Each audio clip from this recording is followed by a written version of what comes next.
Simulan na natin ang balitaan. Narito ang malalaki at makabuluhang balita ngayong araw. Hataw Balita ngayon.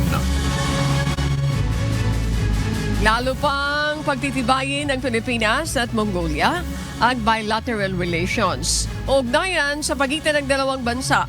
Plano ng dalawang panig na palawakin pa ang kooperasyon at mga oportunidad sa iba't ibang sektor gaya ng turismo, edukasyon, outsourcing, teknolohiya at disaster risk reduction. Tiwala ang magkabilang panig na magiging masigla at makabuluhan ang kanilang ugnayan, lalo na't nakafocus ang mga pagpupulong sa pagbuo ng mga konkretong resulta. Mananatili sa bansa hanggang ngayong araw ang Mongolian Foreign Minister at ang kanyang pagbisita naman ay ito ang kauna-unahang official visit sa Pilipinas mula pa noong 1984. We were joined in this bilateral meeting by the Departments of Economy, Economic Planning and Development, formerly NEDA, and by the Technical Education and Skills Development Authority, or TESDA. This demonstrates how much potential there is to develop in our bilateral relations. Mongolia remains steadfast in its commitment to work closely with the Philippines to deliver meaningful, lasting outcomes for our peoples and to contribute to a more peaceful, prosperous, and sustainable future for the region and the world. Hataw Balita ngayon. Handa si Pangulong Ferdinand Marcos Jr. na makipagkasundo sa pamilya Duterte. Ito'y sa gitna ng gusot na kinakaharap ng dalawang pamilya na lumala pa matapos ang pag-aresto at pag-turnover sa International Criminal Court kay dating Pangulong Rodrigo Duterte. Sa BBM podcast na ipinost sa social media ni PBBM, sinabi ni Pangulong Marcos na mas nais niya na maging mapayapa ang pagtatrabaho ng lahat. Ako, ang habol ko ay yung stability, peaceful, para magawa namin yung trabaho namin. Kaya ako, laging akong bukas sa ganyan. I'm always open to any approach na, alika, magtulungan tayo. Diba? Kahit hindi tayo magkasundo sa polisiya, hindi tayo magkasundo. Gawin nyo yung trabaho pero huwag na tayong nanggugulo. Hataw Balita ngayon. Dagdag ni PBBM, hindi siya makikialam sa impeachment complaint laban kay Vice President Sara Duterte. Yung impeachment, nasa Senado na yan. Pabayaan natin sila, may proseso yan. Pabayaan natin ang proseso. Ako, basta ang nasa isip ko, tapos ng eleksyon, balik sa trabaho. Yeah, po. Gawin na natin lahat. With the new lessons learned. Hataw Balita ngayon. Mismong si Pangulong Ferdinand Marcos Jr. ang nagsabing dismayado o disappointed ang taong bayan sa resulta ng halalan. Ayon sa Pangulo, malinaw ang mensahe ng nagdaang eleksyon, dapat nang itigil ng mga politiko ang pamumulitika, lalo na't hindi pa nararamdaman ng mga tao ang mga proyektong ipinangako para sa kanila. Dagdag pa ng Pangulo, panahon na upang ituon ang pansin sa pagtatrabaho at pagtugon sa tunay na pangangailangan ng mamamayan. Ang mensahe sa amin lahat, hindi lamang sa akin, kundi sa aming lahat. Tama na yung pamumulitika ninyo. At kami naman ang asikasuhin ninyo. Tama rin naman eh. Yep. Yan naman talaga ang dapat natin ginagawa. Disappointed ang tao sa serbisyo ng gobyerno. Hindi nila nararamdaman at masyadong mabagal ang galaw ng pagbubuo ng mga project na hindi pa nila maramdaman. Hataw Balita ngayon. Nananawagan ng Malacanang sa mga nahalal na opisyal na iwanan na ang mga issue kaugnay ng nagdaang eleksyon at pagtuunan na lamang ng pansin ang kanilang trabaho. Ayon kay Palace Press Officer Undersecretary Claire Castro, walang anumang reaksyon mula kay Pangulong Ferdinand Marcos Jr. tungkol sa umano'y sisihan sa pagkatalo ng ilang senatorial candidates na sinuportahan niya. Sinabi ni Castro na mas makabubuting magpatuloy na lamang ang bawat isa sa kanilang tungkulin para sa kapakanan ng taong bayan. Wala pa po napaparating sa atin ang anumang reaksyon ng Pangulo patungkol dyan kung yan man po ay totoo. Ang tangi lamang po nga naibigay sa atin na impormasyon ay dapat pong iwanan na kung ano man yung mga naging issue nung panahon ng pangangampanya at magpatuloy na lamang po ang bawat isa ng kanilang trabaho. Para po naman ito ay sa taong bayan. Hataw Balita Ngayon.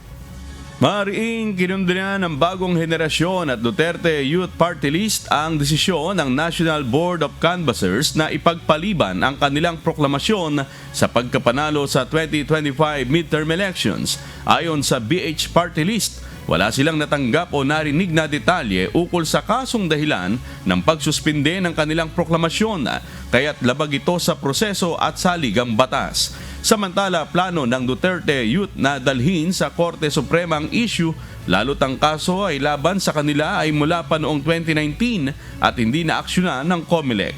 Sagot naman ng COMELEC, ang suspensyon ay hindi nangangahulugan na hindi ipoproklama ang dalawang party list. Hindi po nangangahulugan na maaari hindi naman sila maproklama sa mga susunod. Kaya lang po pinagpaliban muna bilang pagrespeto sa proseso rin. Hataw Balita Ngayon. Na iproklama na ng COMELEC ang 52 sa 54 na nanalong party list groups sa 2025 midterm elections na may kabuang 59 nominees na kinilala bilang mga kinatawan sa Kamara. Ang Akbayan, Tingog at 4Ps ay kabilang sa mga nakakuha ng tig-3 upuan, habang ang AK, CIS at Ako Bicol ay may tig-2 upuan at tagi-1 naman sa natitirang 48 party list groups. 2 party list group ang hindi pa naiproklama ng COMELEC, bunsod ng pending cases na may 3 at 1 upuan sa Kongreso.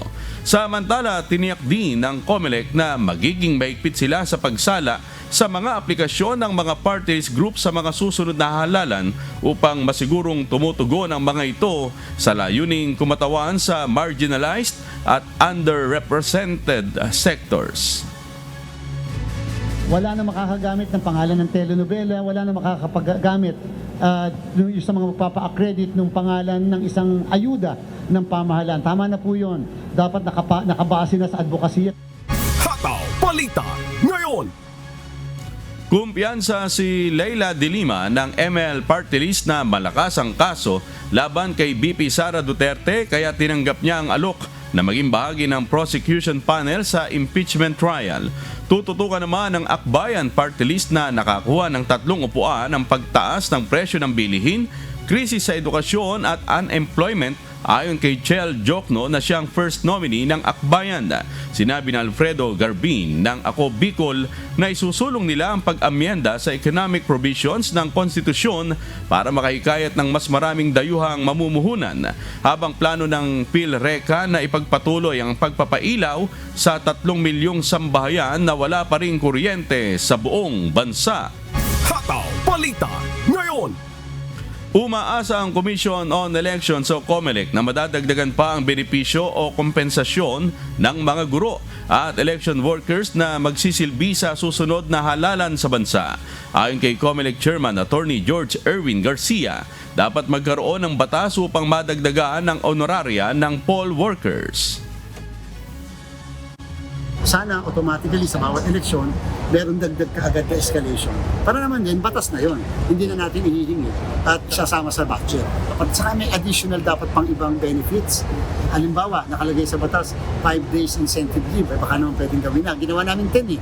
Pero sa amin lang yon. Kung magiging batas yon. And such other benefits sana. Para naman po kahit paano, ganahan yung mga guro natin na makapagsilbi sa isang eleksyon. Ngayong eleksyon, dinagdagan ng gobyerno ng 2,000 piso ang honoraria na matatanggap ng mga poll workers. Pero bukod dito, nangako rin ang Department of Budget and Management na meron pang 1,000 pisong dagdag na honoraryo na ibibigay sa poll workers. Hataw Balita Ngayon. Pumiling ang International Criminal Court o ICC prosecutor na ipagpaliban hanggang July 1, 2025 ang pagsasapubliko ng mga impormasyon at ebidensya mula sa mga saksi laban kay dating Pangulong Rodrigo Duterte. Ayon kay dating ICC Chief Prosecutor Karim Khan, nais din ng prosecution na palawigin hanggang June 20, 2025 ang deadline para sa aplikasyon ng mga saksi at huwag isapubliko ang kanilang pagkakakilanlan. Paliwanag ng prosecution, ang agarang pagpapakilala sa mga saksi ay maaring magdulot ng panganib sa kanilang kaligtasan. Si Duterte ay kasalukuyang nakakulong sa Scheveningen Prison sa The Hague para sa mga kasong crime against humanity kaugnay ng war on drugs ng kanyang administrasyon. Hataw Balita ngayon. Iniimbestigahan na ng Department of Agriculture o DA ang nasa 32 mga lugar sa Luzon na mayroong umanong nangyayaring pananamantala ng mga trader sa magsasaka. Ayon kay Agriculture Secretary Francisco Chu Laurel Jr., may mga negosyante na binibili ang palay sa mababang presyo na ikinalulugi na ng mga magsasaka. Bagaman ayon sa kalihim, wala pang linaw sa ngayon kung may kaso na pwedeng isampa sa mga mapagsamantalaang traders. Well, technically, wala as of the moment. Pero siyempre, maghahanap kami ng paraan na legally baka maglabas kami ng policy in the future. Pero pinag-aaralan pa ho ito, no? Hataw Balita ngayon. Iminungkahi ng Department of Trade and Industry o DTI ang pagbuo ng ahensyang tututok sa pagsugpo sa iligal na kalakalan, kabilang ang bentahan ng iligal na vape products na banta sa kalusugan ng mga kabataan. Ayon kay DTI Assistant Secretary Marcus Valdez II, nahihirapan silang hulihin ng mga trader dahil mabilis na nagtatago ang mga ito sa tulong ng chat groups at social media. Sinangayunan naman ni Senator Sherwin Gatchalian ang panukala at inatasan ng DTI na magsumite ng plano laban sa illicit trade sa Senado. Walang mga baril, walang mga enforcement training yung mga tao para ho mag-enforce nitong against illicit trade. That's why we are proposing a one government approach, including DTI, DOH, and our local government units dito sa undertaking na ito. Short of the creation of an agency or an office that will have a budget, will have a funding on an illicit trade task force. Hataw Balita ngayon. Tiniyak ni Pangulong Ferdinand Marcos Jr. na ginagawa ng pamahalaan ang lahat para matulungan ang mga Pilipinong nahihirapan sa gastusin sa paggamutan. Ayon sa kanya, digitalization ang sagot upang mapabilis ang proseso ng pagbibigay ng medical assistance at maiwasan ang mahabang pila sa mga ospital. Sinabi rin ng Pangulo na malapit nang makamit ang zero billing sa pagpapagamot sa mga ospital sa pamamagitan ng PhilHealth dahil sa mas malaking benepisyong ibinibigay nito. Ikinadismaya rin niya na hindi alam ng marami sa publiko ang mga benepisyong maaari nilang makuha sa PhilHealth, kaya't pinabibilis ang digitalization para maabot ang mas maraming Pilipino. Digitalization lang ang sagot dyan. Dahil pinaparami talaga natin ang member, pinaparami na talaga yung binibigyan ng benepisyo. Hindi na pwedeng kinakamay. Kailangan talaga nasa computer na. Hataw Balita ngayon. Umabot sa isang driving school sa bansa ang pinatawa ng 90 days preventive suspension ng Land Transportation Office. Ito ay matapos mabisto na hindi nagtuturo ang mga ito ng tama at basta na lang nagbibigay ng Certificate of Completion sa mga aplikanteng nais kumuha ng driver's license. Plano ng LTO na maglunsad ng online theoretical course para mas masubaybayan ang mga aplikante at masigurong sumusunod sa tamang proseso nang hindi na kailangan pumunta sa classroom. Simula Hunyo naman, sisimula ng LTO ang paggamit ng Automated Motor Vehicle Inspection Facility. Unang isasailalim sa inspeksyon ang mga bus at truck para masiguro ang roadworthiness ng mga ito. irarun po natin ng ilang buwan and then expand it. As far as the light vehicles are concerned, we'd like to tap yung mga private motor vehicle inspection centers to see if they can help us in inspecting yung mga light vehicles naman. Hataw Balita ngayon.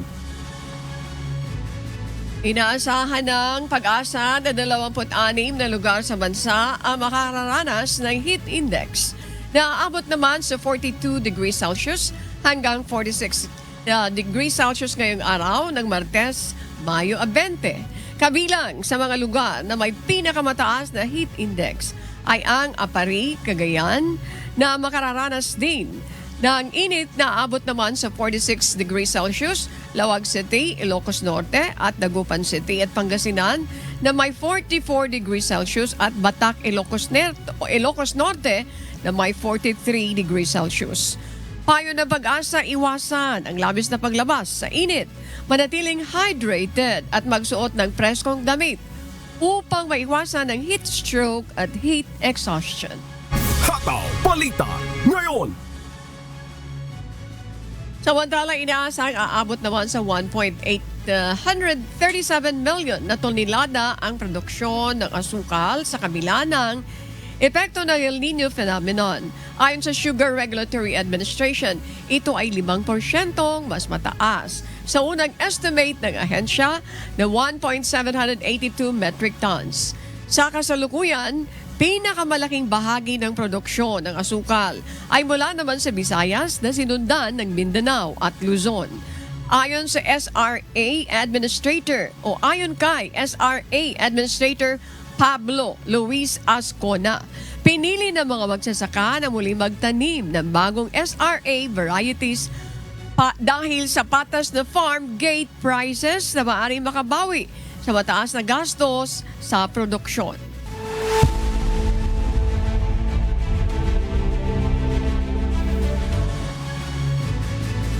Yes, good morning amigo, good morning Annie at sa ating mga kasambahay. Nagpahayag ng suporta sina US President Donald Trump at former President Barack Obama kasama ang iba't ibang mga politiko sa Estados Unidos para kay former President Joe Biden matapos siyang ma-diagnose ng sakit na cancer. Ito ang humahataw na balita ni Klein Sinka. Hataw Balita ngayon. Bumuhos ang suporta mula sa Pangulo at lider ng politika sa Estados Unidos para kay dating Pangulong Joe Biden matapos siyang ma-diagnose na agresibong uri ng prostate cancer. Kabilang sa mga nagpahayag ng pakikiisa, sina President Donald Trump at former US President Barack Obama na kapwa nananawagan ng pagkakaisa at nagpaabot ng kanilang panalangin para sa mabilis na paggaling ni Biden. Ayon sa kampo ni Biden, na-diagnose ang dating Pangulo sa sakit na Gleason Score 9 o Grade Group 5, isang advanced stage ng prostate cancer na kilala sa pagiging mabilis kumalat. Kumpirmado ring umabot na sa mga buto ang cancer cells at isa sa mga indikasyong ito ay nasa late stage na. Sa kasalukuyan, patuloy ang pamilya ng dating Pangulo katuwang ang mga doktor sa paghahanap ng mga mas epektibong opsyon para malunasan ang agresibong sakit. Wala pa ring opisyal na pahayag kung maapektuhan nito ang anumang pampublikong aktibidad ng dating Pangulo, ngunit pinapaabot ng kanyang kampo ang pasasalamat sa lahat na nagpaabot ng suporta. Klein Sinka, humahataw sa balita ngayon. Hataw Balita ngayon. Samantala, muli namang tumaas ang kaso ng COVID-19 sa Thailand. Sa kasalukuyan, mahigit 30,000 kaso na ang naitala sa bansa sa loob lamang ng isang linggo. Ito ang humahataw na balita ni RK Liorca. Hataw Balita ngayon. Muling pinag-iingat ng health authorities ng Thailand ang mga mamamayan dahil sa muling pagtaas ng kaso ng COVID-19 sa bansa. Nakapagtala ang Department of Disease Control ng 33,030 na kaso ng COVID-19 mula May 11 hanggang 17 sa loob lamang ng isang linggo. Nangunguna ang Bangkok sa may pinakamataas na bilang ng kaso na umabot sa 6,290. Ganun pa man, tiniyak ng Medical Service Department o MSD ng Bangkok Metropolitan Administration o BMA ang kahandaan ng lungsod sa muling pagtaas ng kaso ng naturang sakit. Ayon kay Director Lotlok Lilarangsang ng BMA-MSD, inatasan na ng nasabing departamento ang mga ospital na maghanda ng mga doktor, kaukulang kagamitan, kabilang ang mga gamot, bakuna at mga hospital beds upang agad na makapagbigay ng kinakailangang gamutan. Samantala, ayon kay BMA Health Department Director Pawini Rongtongkit, magtatalaga ang Office of Public Health Communicable Diseases ng Surveillance and Rapid Response Team upang suportahan at maglunsad ng control measures sa mga lugar na apektado ng outbreak. Pinapayuhan ng mga otoridad ang mga mamamayan na palaging magsuot ng face mask at agad na magsagawa ng antigen test kit o ATK test kapag nakakaramdam ng mga sintomas gaya ng lagnat, ubo, sore throat o fatigue. Samantala, maaari namang dumulog at tumanggap ng telemedicine service sa pamamagitan ng BMA Doctor application ang mga may health concerns o kaya ay tumawag sa MSD Hotline 1646. RK Lyodka, humahataw sa Balita Ngayon. Hataw Balita Ngayon. Nakipagpulong si Prime Minister Anthony Albanese kina Ukraine President Volodymyr Zelensky at European Commission President Ursula von der Leyen upang talakayin ang suporta sa Ukraine. Kasabay nito, nakipagkita rin siya sa sa kanyang mga kamag-anak sa Italy, kabilang ang kanyang half-brother at pamilya nito. Ito ang humahataw na balita ni Danny Delieva. Hataw Balita Ngayon. Nakipagpulong si Prime Minister Anthony Albanese sa Ukrainian President Volodymyr Zelensky upang pagtibayin ang suporta ng Australia sa Ukraine sa gitna ng nagpapatuloy na digmaan kontra Russia. Ipinangako ni Albanese ang paghahatid ng mga retiradong Abrams tanks kahit na naantala ito bunsod ng pagtutol mula sa Estados Unidos. Sa ngayon, umabot na sa 1.5 bilyong Australian dollars ang kabuuang tulong ng Australia sa Ukraine, isang hakbang na labis na pinasalamatan ni Zelensky. Nanawagan din ang Pangulo ng Ukraine na palawakin pa ng Australia ang mga ipinapataw nitong parusa laban sa Russia. Kasama rin sa kanilang naging talakayan ang kaso ni Oscar Jenkins, isang Australian national na nakakulong sa Russia matapos makilahok sa pakikipaglaban para sa Ukraine. Sa hiwalay na pagpupulong, tinalakay naman ni na Prime Minister Albanese at European Commission President Ursula von der Leyen ang pagpapalalim ng ugnayan sa pagitan ng Australia at European Union.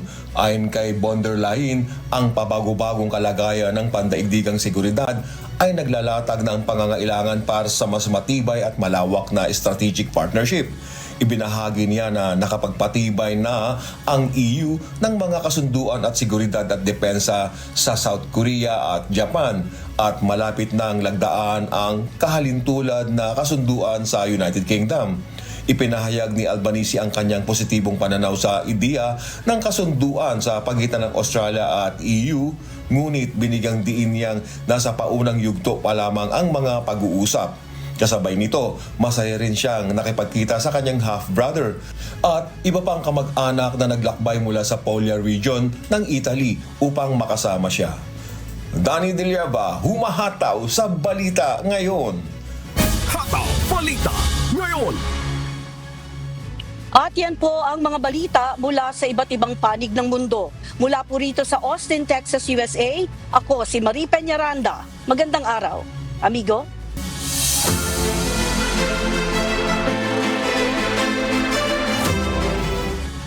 Mag-uumpisa na ang National Irrigation o NIA sa paglalagay ng sheet piling o ang pangharang sa tubig sa nasirang rubber gate ng Bustos Dam sa Bulacan. Kasabay nito, inaasahan ng NIA Region 3 na mapapalitan na ang 6 na rubber gate ng Bustos Dam bago matapos ang taon. Narito ang humahataw na balita ni Nestor Torres. Hataw Balita Ngayon. Sisimulan na ngayong araw ang pagkukumpuni sa nasirang rubber gate sa Bustos Dam. Isa sa gawa ng kontraktor ng National Irrigation Administration ang copper dam at sheet piling sa palibot ng nasirang rubber gate number 3 upang tuluyang maharangan ang tubig mula sa Ipo Dam at Angat River. Region 3, sa aming administrator na gumawa ng remedial measures. So, approve naman na siya. So, yung local contractor dito sa Bulacan will do the repair works. Matatandaan itong May 1 nang ma-deplete o umimpis ang rubber gate number 3 sa naturang dam. Marami ang nangamba sa pagragasa ng tubig sa takot na magkaroon ng baha sa mga low-lying areas sa Kalumpit at Hagunoy. Samantala, inihayag ni NIA Director Josephine Salazar na target ng ahensya na mapalitan na ang 6 na rubber gate sa Bustos Dam bago matapos ang taon. Humingi na rin tayo ng additional funding sa Office of the President kasi ang NIA ay under the Office of the President. To replace ay sinusunod naman po. So ando na po tayo doon sa proseso. Panawagan naman ng provincial government ng Bulacan, tiyakin na matibay at malakas na klase ang ipapalit na rubber gates para maiwasan din na maisapanganib ang kabuhayan ng mga residenteng nakatira sa paligid ng nasabing dam. Nestor Torres, humahataw sa balita ngayon. Hataw Balita Ngayon. Wala pa rin mahanap na relocation site ng Office of Civil Defense Negros Island para sa mga evacuee naapektuhan naman ng pagsabog ng Mount Canlaon. Sila Lane Moreno, humahataw. Hataw Balita Ngayon. Wala pa ring mahanap na permanent evacuation or relocation site ang mga lokal na pamahalaan sa Negros Island para sa evacuees ng Mount Canlaon. Sa kasalukuyan, mahigit 2,000 pamilya o halos 8,000 individual ang 5 buwan ng naninirahan sa loob ng mga paaralan at evacuation site. Ayon sa Office of Civil Defense Negros Island, patuloy na naghahanap ang LGU ng mga lugar na ligtas nilang malilipatan. Isa dito sa mga discuss naman ang selections ng sites bala for permanent evacuation sites kag relocation sites, no? Ang mga LGUs like La Canlaon City nag-submit siya, and then La Castellana, La Carlota, and Bago City. May mga areas dito nga hindi gid pwede kapasar. Sa La Castellana na may pinakamaraming evacuees, may bakanteng lote na pwede sanang gawing evacuation sites. Ngunit wala pang balak ang may-ari ng lupa na ibenta ito sa pamahalaan. Hindi naman pasado ang proposed relocation site sa La Carlota City dahil naaabot ito ng pyroclastic density current kapag nag-alboroto ang bulkan. Habang tsunami-prone area naman ang proposed relocation site sa Bago City.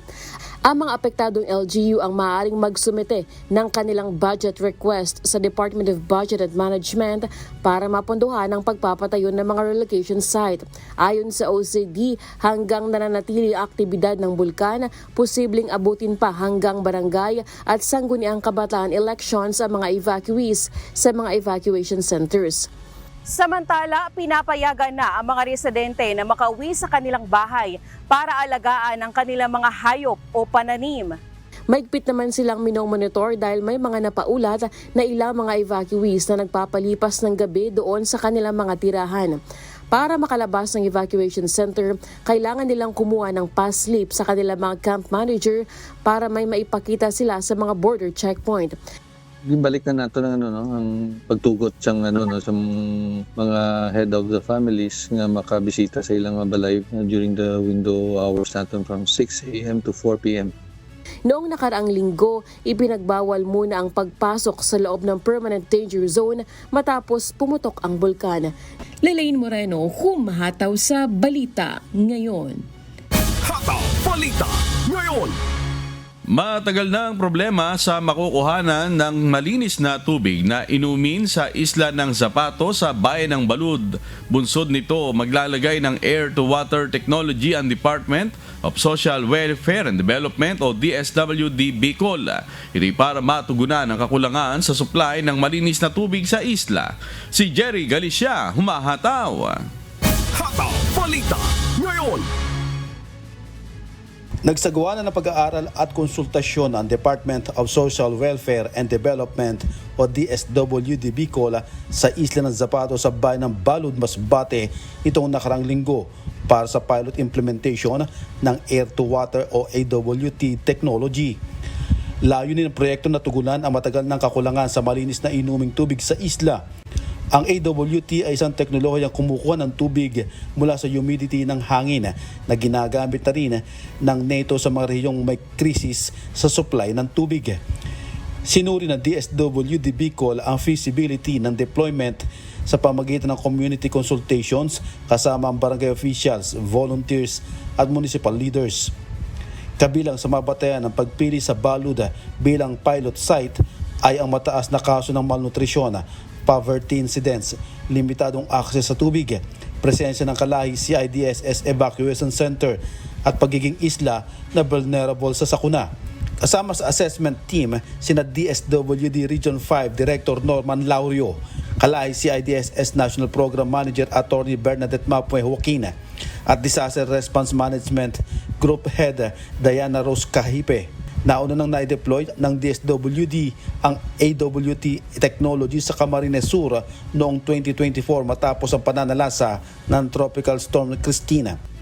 Jerry Galicia, humahataw sa Balita Ngayon. Hataw Balita Ngayon. Naalarma ang Land Transportation Office Region 11 sa patuloy na pagtaas ng mga kaso ng aksidente sa kalsada na madalas ay nagiging sanay ng pagkasawi. Bunson dito inilatag ng LTO 11 ang iba't ibang hakbang upang mas paigtingin ang kampanya nito para sa road safety at maiwasan ang mga disgrasya sa daan. Si Gladys Duabi, humahataw. Hataw Balita Ngayon. Paiigtingin pa ng Land Transportation Office Davao ang kanilang kampanya para sa road safety. Kabilang narito ang pagsasagawa ng road safety discussion sa mga driver ng mga Bus at Truckers Association para ipaalala at bigyang diin ang maayos na pagmamaneho. Majority naman talaga niyan are motorcycles. Alam naman natin na very fragile ang motorcycle, no? Two-wheel, single, di ba? And usually the result of these accidents sa motorcycle are fatals, no? So nakakalungkot talaga yan. Secondary naman po dyan yung mga four wheels, no? Especially itong mga malalaki, itong mga trucks, dyan na. Due to mechanical na rin. Mostly naman po pag malalaking sasakyan, six-wheelers and above, factor ang mechanical, no? The unit itself, no? Because of the long trips on a daily basis, no? Pag ito na mga maliliit na sasakyan, like mga light sedans, no? Light sedans, pickups, SUVs, mostly dyan, overspeeding, distracted driving, no? Being too complacent sa kalsada lang, too relax, no? Hindi nakafocus. Nakaplano na rin ang pagsasagawa ng weekly surprise inspection sa garahe ng mga pampasaherong jeep katuwang ang Land Transportation Franchising and Regulatory Board o LTFRB para matukoy ang mga sirang unit. So weekly po, meron pong designated na dalawang team to go around these public utility vehicle garages, no, for a surprise inspection of their units. So pag nagkaroon po na may mga findings na mga defective units sa ating mga public utility vehicles, no? So at least nandiyan si LTFRB, no, to call the attention of the operator kagad. At least, no, para hindi na din po magamit yung sasakyan. Andiyan din po si LTO na hindi rin po ma-approve yung pre-inspection ng isang sasakyan at hindi na po i-allow ipagamit sa driver pag hindi po ma-comply yung mga findings ng mga defective.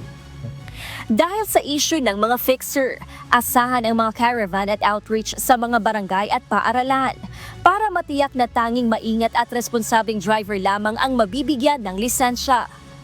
Patuloy namang pinaalalahanan ang mga driver na maging alerto at mag-ingat sa daan upang hindi malagay sa alanganin ang sarili at ng mga bumibiyahe.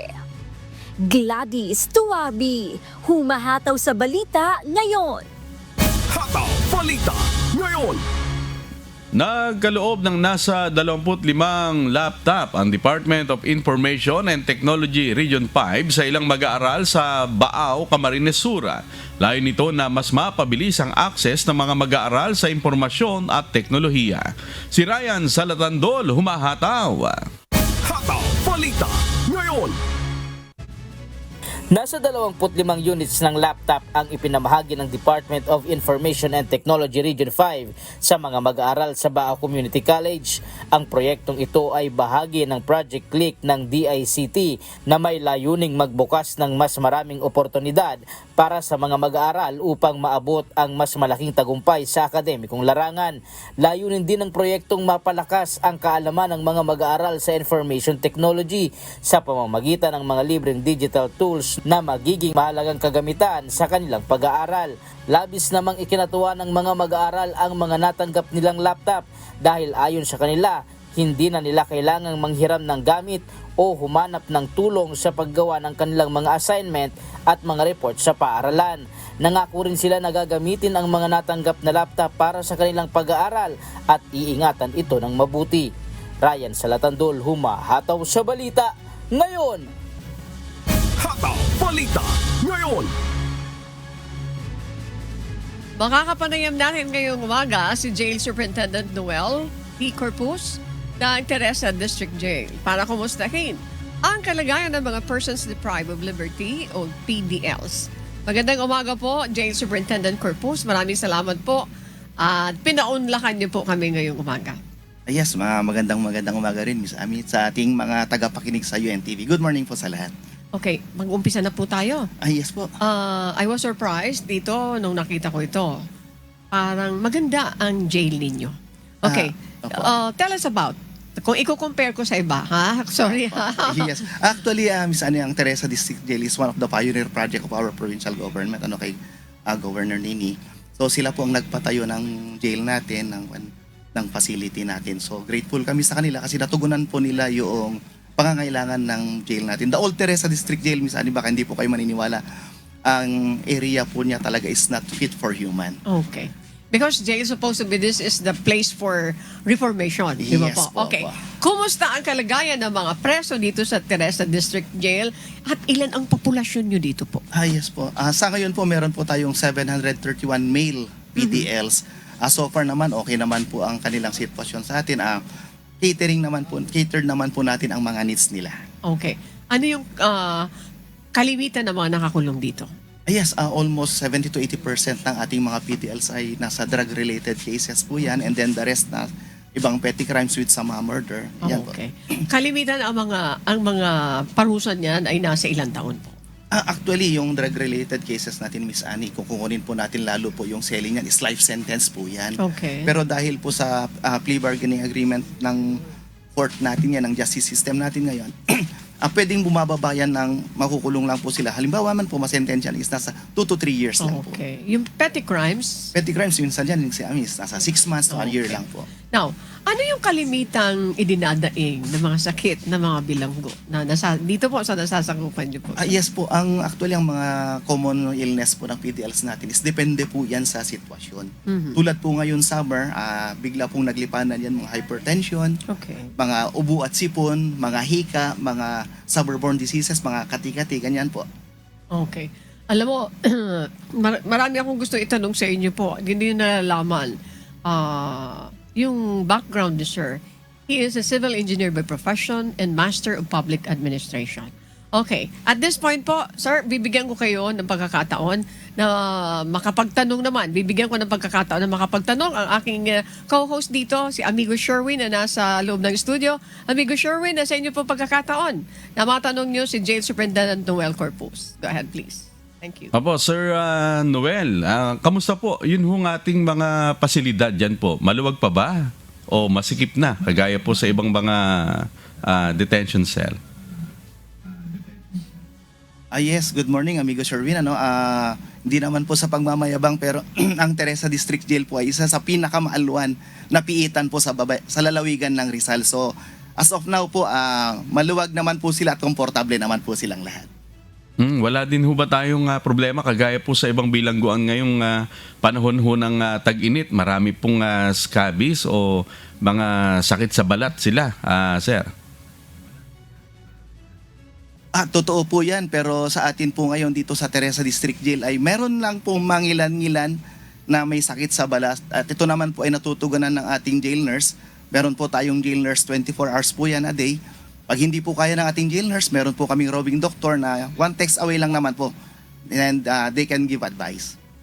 At kamusta naman po yung mga gamot ng ating pong mga PDL na mga nagkakasakit po dyan? Yung mga common disease, summer diseases natin, Amigo Sir, is natutugunan naman po ng aming regional headquarters, may sapat naman po tayong gamot na kanilang ibinibigay, lalong-lalo na po ngayon itong hypertension at mga sakit sa balat. So, sufficient naman po yung gamot natin. Okay, maraming salamat po. Back to you, Annie. Maraming salamat, amigo Sherwin. Alam mo, excited akong makausap ka. Alam niyo po kung bakit. Marami rin tayong nakukuha ang mga tanong. Ano po? Nalilito sila. Ang daming kulungan. May kulungan ng pulis, may kulungan ng NBI, may kulungan ng BI, may kulungan. Ang daming kulungan.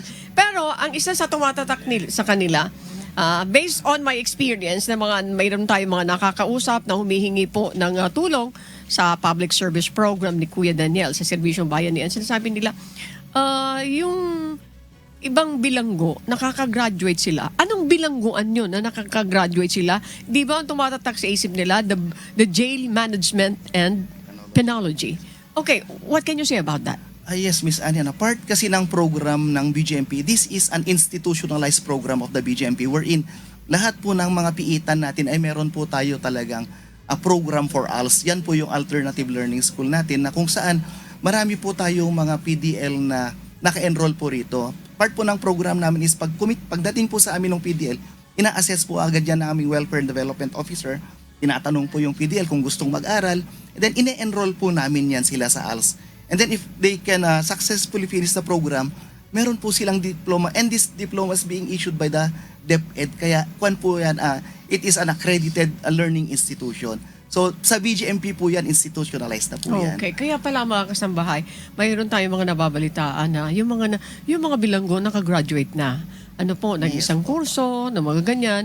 At na-serve na rin yung habang nandun siya sa kulungan, sinuserve niya yung kanyang Service of sentence po. Yes, yung kanyang bilang ng pagkabilanggo ay nakaka-graduate din siya. Ibig sabihin, nakakapagbagong buhay. Okay. Sa inyo po na experience, first time niyo po ba itong experience nyo dito sa Teresa? I made to understand, marami na rin po kayong experience. Yes po, hindi naman po. I have been assigned in different regions and different provinces here. Okay. Sir, if you don't mind, I will be asking you this question. Marami tayong mga magulang, mga kamag-anak na they're wondering yung kanilang mga mahal sa buhay due na para ma-release sila sa bilangguan. Pero they're having difficulty kasi yung process ng mga dokumento ay napakatagal. Okay. Dito sa inyo po, ano yung process ng pagpapalaya nyo dito sa mga bilanggo? Miss Annie, depende po yan. Kung meron po kasi tayong mga sentence prisoners kung tawagin natin, wherein meron na po silang specific date kung kailan lalaya. Ngayon, ang amin pong paralegal officer, before that day will come, pre-process na po yung lahat ng related documents so that on that specific day, lalaya at lalaya po yung PDL natin. Hindi po natin yan pwedeng extend that is single hour or day, lalong-lalo isang araw, hindi po kami pumapayag. So, ginagawa na po namin yan, in place na po yung aming mga sistema. Yaman lamang, minsan po, ang ibang expectation, they are expected na lalaya po ng specific day, pero meron po kasing biglang dumarating na ibang kaso from other courts. So yun po ang nagiging hindrance natin, kaya hindi po agad nakakalaya. Okay. Pero hindi po yan tumatagal? Depende dito po sa jail management and penology so far? Yes po, kung wala po naman siyang ibang kaso, laya po agad yan on that specific day. Okay. So yan ang nakakatuwang balita. Yes po. Na mayroon kasi mga experience po na sumobra na sila ng ilang taon pero nandiyan pa rin sila kasi yung kanilang mga dokumento ay nasa proseso pa. Sir, napaka-helpful nitong insights na binibigay niyo po sa amin. And kung hindi niyo naman po may pagkakait, ano yung gusto niyong i-impart? Ano po? Para mabago yung buhay ng mga nasa bilangguan. Kagaya sa inyo po, sabi niyo 80% mga sadlak ito sa droga, 20% ay mga petty crimes.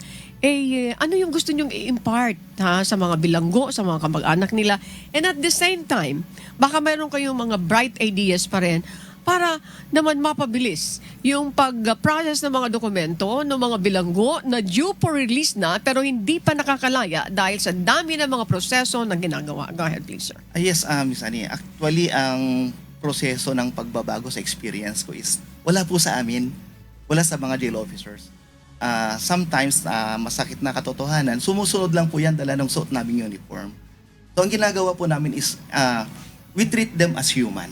Yung respeto ng kanilang pagkatao, yun po ang ginagawa namin. But the best na talagang nakakatulong sa process ng reformation is yung mga katulad ng ginagawa ninyo. Katulad ng ginagawa ng UNT at MCGI. Nagkakaroon po tayo ng medical mission, then yung mga services nyo po sa loob ng jail natin. Actually, ito po yung may mabigat na impact sa pagbabago ng isang tao. Yung merong ibang tao who cares for them. Because we alone cannot do it. We really cannot do it.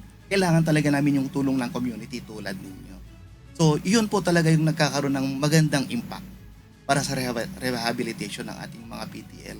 Ngayon, in terms naman po sa process ng release natin na we are doing our best. Minsan lang talaga mas very voluminous po yung dating ng mga papers and documents natin. But nonetheless, we do not make it as an excuse. Meron po kaming dalawang active na paralegal officers na walang ginawa po yan kung di mag-ayos lang po ng documents ng mga PDL natin due for release para nang sa ganon, they will be released on right time without any extension. Thank you so much for that. Maraming salamat. I was touched by your statement. Salamat sa Diyos, Kuya. Kasi ang public service na ito ni Kuya ay nagpapatuloy po. Salamat sa Diyos. At baka mayroon po pa kayong mga nais na ihabol na mga important announcements po. Nasa inyo po ang pagkakataon. Yes, una-una po, I'll take this opportunity para magpasalamat sa UNTV at sa MCGI. Actually, nababalitaan ko po, hindi naman po ito sa kulungan lang. Marami itong mga activities sa community. Napapanood ko rin sa social media minsan, very, very wide ang activity. Pero ang pinagpapasalamat ko talaga is hindi kami pinagkaitan ng pagkakataon na ating mga less fortunate brothers behind bars. Itong activity na to talaga, tatatak ito sa puso at isipan nila. At para sa amin naman po, malaking tulong po ito sa kanilang reformation. So thank you very much po. You deserve a higher position, sir. Dapat may yun sa nanonood at nakikinig, ang dami niya mga bright ideas para sa pagpapaganda ng ating mga kulungan. I hope one of these days makita po namin kayo doon sa tulong at awa ng Diyos. At nagpapasalamat din tayo doon sa napakagandang statement nyo po dahil sa ganitong klaseng public service, iba po ang impact nito. Again, I'd like to take this opportunity na mapasalamatan din ang nasa likod ng public service na ito. Ang aming President and CEO, Kuya Daniel Rason. Once again, mga kasambahay, tayo nagpapasalamat sa ating Jail Superintendent Noel T. Corpus, CE, MPA. Maraming salamat. Sa susunod muli po, magandang umaga sa inyo po. Mga kasambahay, kung mayroon po kayong mga istorya na nais balikan sa Hataw Balita ngayon, pwede niyo po itong muling mapanood sa aming official social media account. Magtungo lamang po sa UNTV News and Rescue YouTube channel at i-click ang subscribe button. Gayon din po sa aming Facebook at TikTok accounts. Mapapanood nyo rin po rito ang iba pang news programs ng UNTV, pati na po ang iba pang video ng nag-iisang public service channel. Kaya tara na, subscribe, like, and share.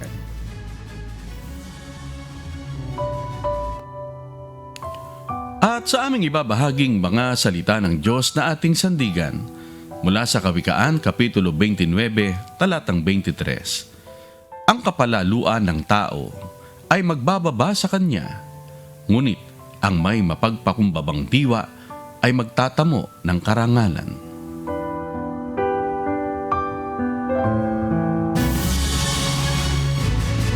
Yan po ang mga humahataw na balita ngayong umaga ng Martes, ika-20 sa buwan ng Mayo 2025. Ako po inyong amigo, Sherwin Kulubong. Hi Ana, sa ngalan po ng lahat na bumubuo. Sis Ana, good morning and thank you. Sa lahat na bumubuo ng UNTV News and Rescue, sa mga kasama natin dito. Adet, maraming salamat. Wala na daw bati mamaya. Kasama ko si Aljan, si Josa, siyempre si Jojo, si Alex, at saka si Bernie Paraon. Kumakaway na sila. Tuloy na. Tama na. Tapos na. Adet, thank you sa inyo pong lahat. At Isong and JC, UNTV, Radyo La Verdad 1350 at ang ating mga correspondent mula sa Pilipinas at sa iba't ibang panig ng mundo. Ako naman po si Annie Rentoy. At dito sa UNTV at UNTV Radyo La Verdad 1350, Diyos ang aming sandigan, serbisyo publiko ang aming pinahalagahan. Susunod na po ang Good Morning Kuya. Salamat po sa Diyos at magandang umaga.